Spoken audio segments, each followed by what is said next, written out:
As Old as Time Part 3. All together. Beast! Belle cried. At no point during any of her time in the castle had she seen him look like this.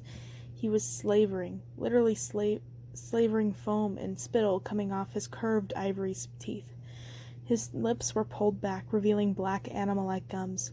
His eyes were still the unusual bright blue, and there was no trace of anything human or remotely intelligent in them. He was mad as a dog with hydrocopulas.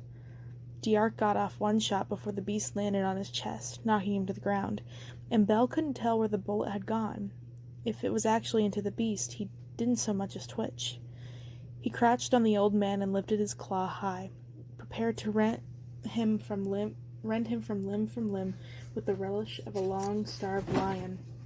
"Wait!" Belle ran forward, pulling out her parents' grip and running to him. "Belle, no!" her father cried. The prince, while keeping the lower half of his body perfectly still, twisted in a weasel-like and inhuman way to regard Belle. He sniffed the air around her, his wet nose and tongue coming dangerously close to her cheeks. She held very still. "Beast, it's me," she said, slowly putting a hand out. He regarded it suspiciously. Belle bit her lip and gently touched his hot, furry arm.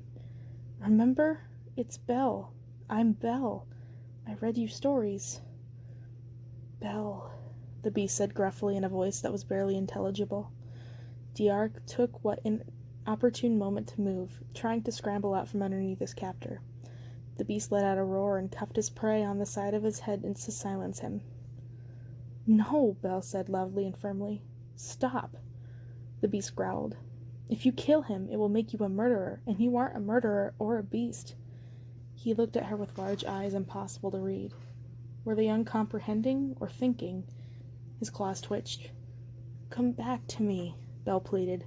"Come back to me. I know you're there. Please come back." The beast blinked. Belle made herself look into his eyes, to hold him there, and he looked back, wide-eyed but blank. "Please," she whispered. "For me." She reached up slowly and touched his mane, just above his horn. His nose twitched. Gently she stroked the little wavy lock there, smoothing it behind his ear the way she would a stray bit of her own hair. The beast's paw snapped up and grabbed her wrist. Belle couldn't help wincing. His grip was as solid and strong and unyielding as stone, but he wasn't bearing down or trying to crush her. He just held her arm there. "Belle," he whispered, almost a croak. "You promised to give me my bookstore back," she said, trying not to cry. "You promised me, so I could read more stories about Jack, so I could read them to you." The beast's mouth opened strangely, his pointy teeth suddenly seeming too large and out of place inside of his lips, trying to form words it couldn't remember. Then he suddenly shook himself, like a spooked cat or dog. He looked down at Belle, his eyes now bright with intelligence. "I did promise," he said, his voice growing stronger and more human. "And a king keeps his promises." Belle almost sobbed with relief. Then the beast leapt up and lifted the old man as well, setting him violently on his feet. "The girl you just kidnapped saved your life," he growled. "Thank her." "Oh, I do," D'Arc said, brushing himself off. Belle was instantly suspicious of his calm and almost theatrical demeanor. She glanced behind her. The villagers had gathered behind him and were watching everything. Le Fou gave her a curious look, but Gaston was nowhere to be seen.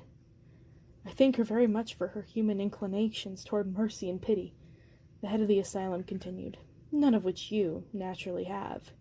Then he raised his voice, directly addressing the crowd. "You see, this is what I have been protecting you all from all these years, the wild, crazed, and powerful beasts that sometimes have human form." He gave Rosalind a purposeful look. "Despite their familiar appearances, those born of magic and supernatural are not human and have none of the temperance, compassion, logic, or morality that we men and women do. All these years I have been trying to corral these creatures, cure them of their supernatural insanity, protect you from them. Can you imagine a world in which they are free to rampage and do as they will?" "You, too, are one of the Les Charmants," Maurice shouted. "You should tell the future, Frederick. You're killing your own." "Not any more. Not one of my own," D'Arc said with a vile grin. He pushed his hair back, his wig back, to reveal a skull, brutally scarred and pitted as if bone itself had been broken and removed like a jigsaw puzzle. Belle, her father, and her mother looked with horror. People in the crowd gasped in disgust. "You see?" Diarc replaced his wig. "I have removed the unnatural part of me that had led to improper visions." "You have removed something of yourself, too, Frederick," Maurice said sadly. "You were never this mad before, never this full of hate." "But what about Belle?" someone from the crowd demanded. "There's nothing supernatural about her. You kidnapped her and tortured her." "He tortured all of us." This was spat by the wheezing Monsieur Ballinger Sr. He leaned heavily on the shoulders of his son and daughter, both whom looked angry and ashamed. There was a palpable shift among the crowd. The patients, clearly differentiated in their thin, pale garments, began to move forward, a similar murder in all their eyes. The orderlies, nurses, and thugs employed by Diarc responded immediately, hunkering down and brandishing their truncheons. Suddenly, one of the patients shot forward with a scream, making right for Diarc.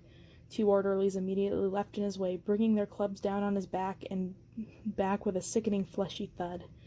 A dozen muskets were raised, readied, and cocked. The villagers, who had been angry about real direction before, now had a focus on their range. They began to move menacingly forward.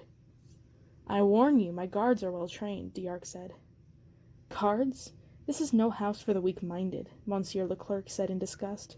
"My donations have been going to a grisly carnal home. You are an obscenity, Monsieur Diarc." "You aren't seeing the big picture," Diarc spoke calmly, as if they would all understand this time. "These people are dangerous." "How is my father dangerous?" Ballinger's daughter demanded. She pulled her sleeves up her own meaty baker's arms and advanced on him. "You said he was a danger to himself and others. We believed you." An orderly put himself firmly in her way. "And my aunt," LeFou spat. She went in a little kooky, and now she doesn't even know me." He had a pair of small flintlock pistols, and he was no unskilled shooter. "People," Belle began uncertainly. "You swore," Monsieur Levi called, coming out of the crowd to stand with Belle and her family. "You swore you would never go after Belle. You're a monster who breaks his word on top of everything else." "I had to be sure Belle wasn't part of her mother's foul disease," Diarc answered primly. "And honestly, she was bait to lure in the...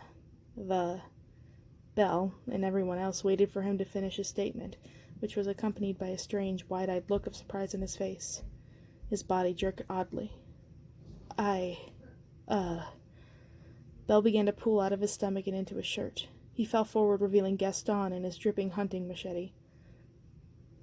"I found LeFou's aunt, sitting in her own fouled sheets," Gaston growled into the dying man's ear as he slumped. Then he stood up, chest out, a grim look of satisfaction on his face. "I have vanquished the villain who has been prying on our own town and its innocent loonies," he announced loudly to the crowd. "Come, let us lock up the beast as we agreed and put an end to this." No one said or did anything. Even the escaped patients among the townspeople were shocked into silence, seeing their captor so violently dispatched in front of their eyes. A few people looked at each other uncomfortably. "There's only one way to end this terrible story on a less somber note," Gaston said with a sad smile. He spun to face Belle and dropped to one knee with a grin. "Let's make this the most romantic happily ever after ever. Belle, would you marry me?"